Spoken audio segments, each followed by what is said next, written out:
Bersama kami di Sindo Today bersama Senat Arman dan Yasmin Natania. Pemirsa, kecelakaan maut terjadi di perlintasan tanpa palang pintu saat kereta api menabrak sebuah minibus yang ditumpangi pelajar SMA. 3 korban tewas dalam kecelakaan tersebut.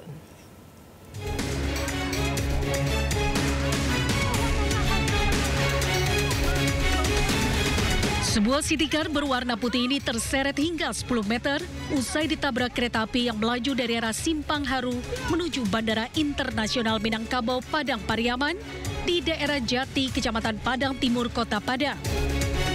Rombongan pelajar ini diketahui usai melayat ke rumah temannya.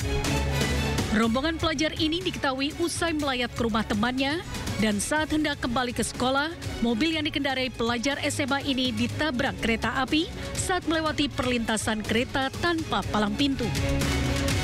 Warga berusaha mengevakuasi seluruh penumpang mobil yang merupakan pelajar SMA yang terjepit di dalam mobil. 7 orang korban dilarikan ke Rumah Sakit Yosudarso untuk mendapatkan perawatan medis. Sementara 1 orang meninggal dunia di lokasi kejadian, sedangkan 2 lainnya meninggal usai mendapatkan perawatan di rumah sakit. Salah seorang korban meninggal dunia merupakan anak Kapolres Solok Kota bernama Nabila Kairunisa. Dari Padang, Sumatera Barat, Budi Sunandar, iNews melaporkan. Pemirsa, kecelakaan tragis menimpa seorang pengendara motor perempuan setelah menabrak mobil di Bangkalan, Jawa Timur. Korban terpental akibat benturan keras dan meninggal seketika di atas mobil yang melaju dari arah berlawanan.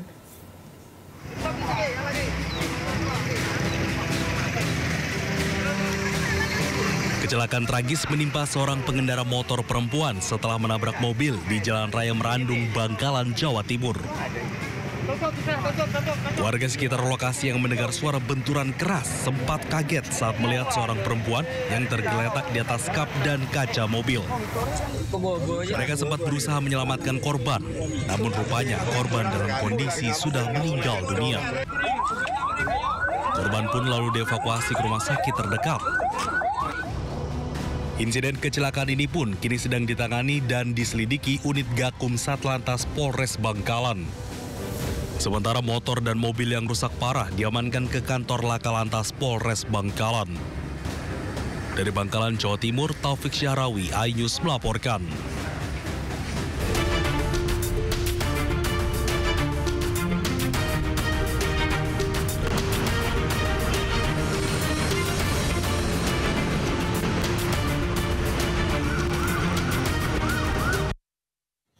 Ya pemirsa, selanjutnya kami akan mengajak Anda untuk mengetahui pantauan lalu lintas hari ini dari sejumlah wilayah melalui pantauan CCTV Korlantas Polri.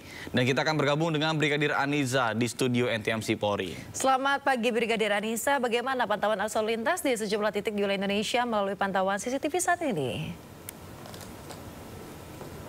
Ya, baik, terima kasih Yasmin dan juga Nata, serta selamat pagi pemirsa. Kami dari NTMC Polri akan menemani pagi Anda, dan langsung saja kita akan memantau bagaimana kondisi arus lalu lintas yang ada di kawasan Simpang Pancoran, Jakarta Selatan.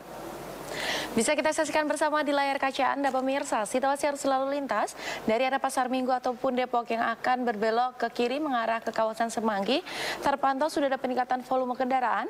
Arus lalu lintas terpantau ramai pada pagi hari ini, ketersendatan pada pagi hari ini juga terjadi menjelang traffic light. Kami himbau bagi para pengendara untuk tetap berhati-hati dan tetap memperhatikan arahan dan himbauan petugas kami yang ada di lapangan. Dan untuk arus lalu lintas dari arah Semanggi yang akan mengarah ke Pasar Minggu ataupun Depok pada pagi hari ini terpantau dalam keadaan ramai dan lancar. Dan juga kendaraan dari arah Semanggi yang akan mengarah ke Tebet ataupun Manggarai, situasi arus lalu lintas pada pagi hari ini juga terpantau kondusif lancar, didominasi kendaraan roda 2. Kami himbau khususnya untuk kendaraan roda 2 untuk selalu menggunakan helm berstandar SNI guna keamanan dan juga keselamatan. Dari kawasan Jakarta Selatan, pemirsa, kita akan beralih ke kawasan Jakarta Barat, tepatnya di kawasan Simpang Tomang. Arus lalu lintas dari exit tol Tangerang yang akan mengarah ke Harmoni ataupun Cawang untuk pagi hari ini sudah mulai terlihat adanya peningkatan volume kendaraan dikarenakan memang sudah dimulainya aktivitas masyarakat pada pagi hari ini. Kami himbau bagi para pengendara untuk tetap berhati-hati serta kami ucapkan terima kasih bagi para pengendara yang telah berhenti tepat di belakang garis stop untuk menunggu antrian traffic light. Dan untuk arus lalu lintas dari arah Cawang yang akan mengarah ke Grogol melalui flyover pada pagi hari ini juga terpantau ramai. Kami himbau untuk tetap berhati-hati serta menjaga jarak aman kendaraan Anda dengan kendaraan lainnya. Berikutnya kita akan beralih ke kawasan Jawa Barat, pemirsa, tepatnya di kawasan Pospol Ciawi. Arus lalu lintas dari eksit tol Ciawi yang akan mengarah ke Caringin ataupun Tajur pada pagi hari ini terpantau ramai dan juga seringkali mengalami ketersendatan. Ketersendatan pagi ini terjadi dikarenakan banyaknya angkutan umum yang menaik turunkan penumpang tidak pada tempatnya dan juga banyaknya aktivitas lalu lalang masyarakat. Kami himbau untuk tetap berhati-hati serta tetap menjaga laju kecepatan kendaraan Anda. Dan dari arah sebaliknya, dari arah Gadok yang akan mengarah ke Tajur terpantau dalam keadaan ramai dan lancar. Kami himbau untuk tetap berhati-hati, memperhatikan rambu-rambu lalu lintas, serta kami informasikan untuk kendaraan roda 2 untuk selalu menggunakan helm berstandar SNI guna keamanan dan juga keselamatan, dan juga untuk selalu menggunakan sabuk keselamatan guna keamanan. Dan untuk yang terakhir pemirsa, kita pantau bagaimana kondisi arus lalu lintas yang di kawasan Pospol Kendal, Jawa Tengah. Arus lalu lintas dari arah Pekalongan yang akan mengarah ke Semarang pada pagi hari ini terpantau lancar. Dan ketersendatan hanya menjalan traffic light saja, selepasnya kendaraan dapat melaju dengan kecepatan normal. Kami himbau bagi para pengendara sebelum Anda melakukan perjalanan untuk mengecek kembali kondisi fisik kendaraan serta kelengkapan surat-surat kendaraan Anda. Nah juga pemirsa, kami informasikan berdasarkan dari data IRSMS Korlantas Polri, angka kecelakaan dalam kurun waktu 1 kali 24 jam terjadi sebanyak 265 kasus laka lantas dengan rincian 37 meninggal dunia, 37 luka berat dan juga 304 luka ringan. Dari data tersebut 75% terjadi pada waktu siang hari. Kami himbau bagi para pengendara untuk sebelum melakukan perjalanan mengecek kembali kondisi fisik dan juga pastikan Anda dalam keadaan yang sehat demi tercipta perjalanan yang aman, nyaman dan selamat sampai tujuan. Dan jika ingin mengupdate bagaimana kondisi arus lalu lintas terkini, kami siap melayani Anda di nomor 15669 atau juga dapat melalui SMS Center di nomor 9119. Itulah informasi pada pagi hari ini dan salam presisi. Silakan kembali ke studio. Baik, terima kasih Brigadir Anissa atas laporan Anda dari Studio NTMC Polri Jakarta. Selamat bertugas kembali dan salam presisi.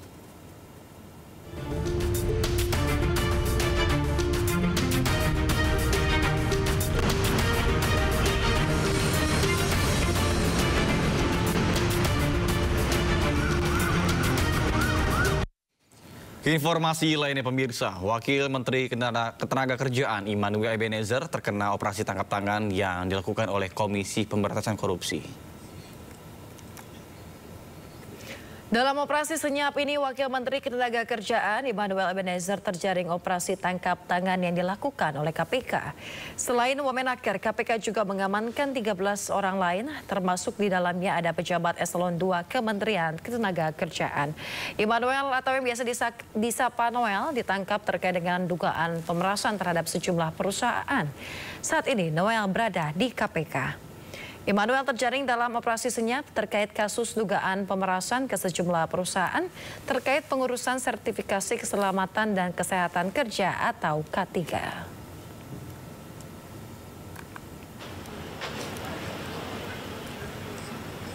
Sementara itu pemirsa, 22 unit kendaraan tiba di Gedung Merah Putih KPK Jakarta.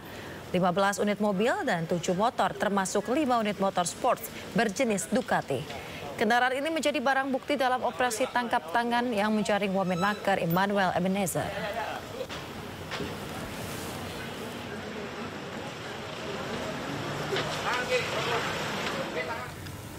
Dan berikut pernyataan juru bicara Komisi Pemberantasan Korupsi Budi Prasetyo terkait dengan operasi tangkap tangan Wakil Menteri Tenagakerja Immanuel Ebenezer.